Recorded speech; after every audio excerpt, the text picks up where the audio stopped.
Bonjour et bienvenue dans cette toute nouvelle vidéo. Comme vous avez pu le voir dans l'intro, aujourd'hui je vous accueille dans mon nouveau home gym. Donc ça m'a pris pas mal de temps pour le mettre en place, vous l'avez certainement déjà vu dans les vidéos précédentes. Ce qu'on va faire aujourd'hui, c'est qu'on va faire un petit tour. C'est pas très grand, c'est un garage de 17 mètres carrés à la base. Je pense que le tour sera assez rapide, mais comme ça je vais pouvoir vous montrer un petit peu les installations, le matériel que j'ai acheté et éventuellement comment je compte m'entraîner avec tout ça. Donc le premier truc que j'ai acheté, c'était ce rack à squat. Quelque chose d'assez basique, donc on peut juste poser la barre olympique dessus. On peut régler la largeur des chandelles, donc ça c'est plutôt cool. Il y a également des sécurités que vous voyez juste derrière, qui sont pas très grandes, mais qui font l'affaire. Ce qui est un peu embêtant, c'est que avec ce rack, je peux faire du développé couché, mais je peux pas faire du développé couché avec les sécurités. Donc ça veut dire que les chandelles qu'il y a ici, je peux pas les mettre assez bas pour pouvoir poser la barre pour faire mon développé couché.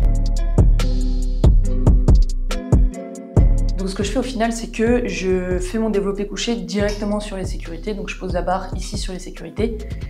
Donc là, malheureusement, faut faire extrêmement attention. Donc c'est un peu l'inconvénient de s'entraîner en home gym tout seul. C'est-à-dire qu'on peut pas prendre de risques et tenter des barres qu'on n'a jamais faites si on n'a pas d'accompagnement, quelqu'un pour nous spotter. Après ça, j'ai pris un banc. À la base, je voulais prendre un banc pliable et un banc droit. Après, je me suis dit, bon, bah ça déjà, j'ai pas beaucoup de place et ce sera un peu superflu, donc j'ai pris un banc pliable, comme ça je peux m'en servir et pour le développé couché et pour les autres exercices de musculation. Donc le banc il est plutôt pas mal, j'ai eu l'occasion de le tester déjà sur du développé couché. J'ai fait aussi du développé militaire avec et il est plutôt stable. Donc a priori je le recommande.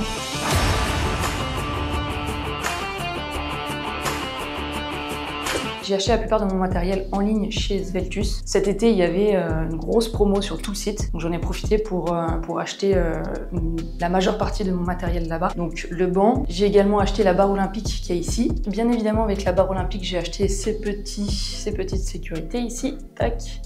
Donc voilà, elles sont pas très chères et puis bon bah ça fait le taf quoi.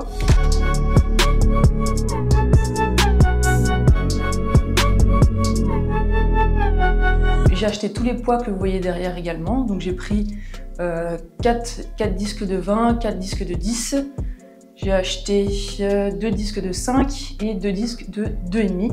J'ai fait en sorte que sur ma barre olympique, je puisse mettre 150 kg au maximum, sachant que le maximum que j'ai pu mettre sur une barre olympique pour l'instant, c'est 140 au soulevé de terre. Donc déjà que j'ai régressé à cause des vacances, mais ça me laisse encore un petit peu de marge pour pouvoir progresser après quoi. Toujours sur Sveltus, j'ai acheté ces haltères. J'avais pas prévu de les acheter à la base, mais comme il y avait une grosse promo sur le site, je me suis dit bon bah je vais en acheter quelques-unes. J'avais déjà du matériel d'avant, des haltères voilà, Decathlon avec les disques à rajouter dessus. Comme ça je me suis dit au moins j'en ai quelques-unes, ça m'évitera de perdre du temps sur mes entraînements. Donc j'ai pris 12,5, 15 et 20.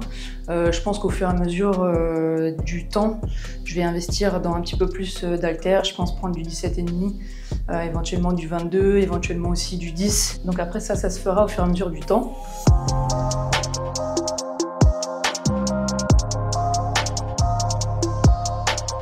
Sur ce rack, donc qui n'a pas été acheté lui sur Sveltus, mais j'ai trouvé ça sur Amazon.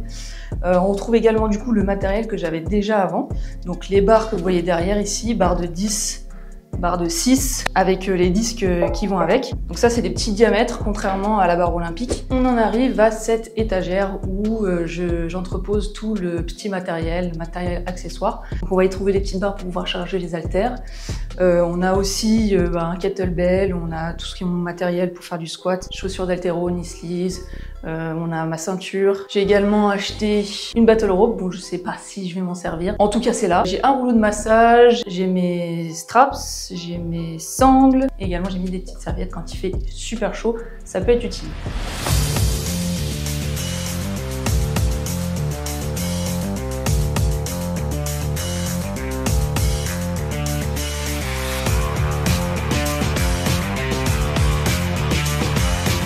J'ai donc peint tout mon mur de briques en bleu et installé les miroirs que vous voyez derrière. Donc j'ai mis 2 miroirs de 80 cm sur 1 mètre.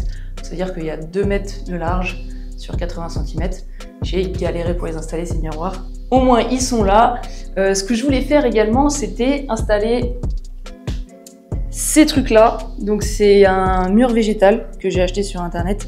Pour l'instant, j'ai pas trouvé comment faire pour les installer. J'ai essayé de mettre des petits clous dans le mur de briques, mais ça ne fonctionne pas. Donc si quelqu'un a une idée pour pouvoir installer ce mur végétal, voilà, je voulais le mettre autour du miroir. Je suis preneuse, donc n'hésitez pas. Et le dernier truc, c'est ce sol que j'ai acheté également sur Sveltus, donc qui est plutôt cool. Sol en caoutchouc, les dalles font 1 mètre sur 1 mètre. Et ça, honnêtement, ça m'a fait presque la moitié du budget du truc, quoi. Ça coûte vraiment très cher. Et pour finir, j'ai mis le reste en parquet ici. Pour les dalles, il y en avait pour 15 mètres carrés environ. Donc j'ai décidé de faire le reste en parquet pour que ce soit un peu plus propre. Voilà, donc je pense qu'on a fait le tour. La prochaine vidéo, ce sera une vidéo pec, épaules, bras. Premier entraînement dans ce home gym. Donc ne ratez surtout pas ça, ça va sortir la semaine prochaine. Je pense que je ferai des petits updates réguliers de mes entraînements au sein de cette salle de sport pour voilà, faire des petits comparatifs par rapport à où je m'entraînais avant, si c'est mieux, si c'est moins bien, les avantages, les inconvénients. Et puis voilà. J'espère que cette vidéo vous aura plu. En tout cas, moi j'ai pris un immense plaisir à faire cette salle de sport et puis à vous la montrer également. N'hésitez pas à mettre un petit pouce si ça vous a plu, un petit commentaire. Et moi je vous dis à la prochaine pour une nouvelle vidéo. Bye. Comme ça, je peux m'en servir et pour le développé couché, et pour les autres exercices. Putain.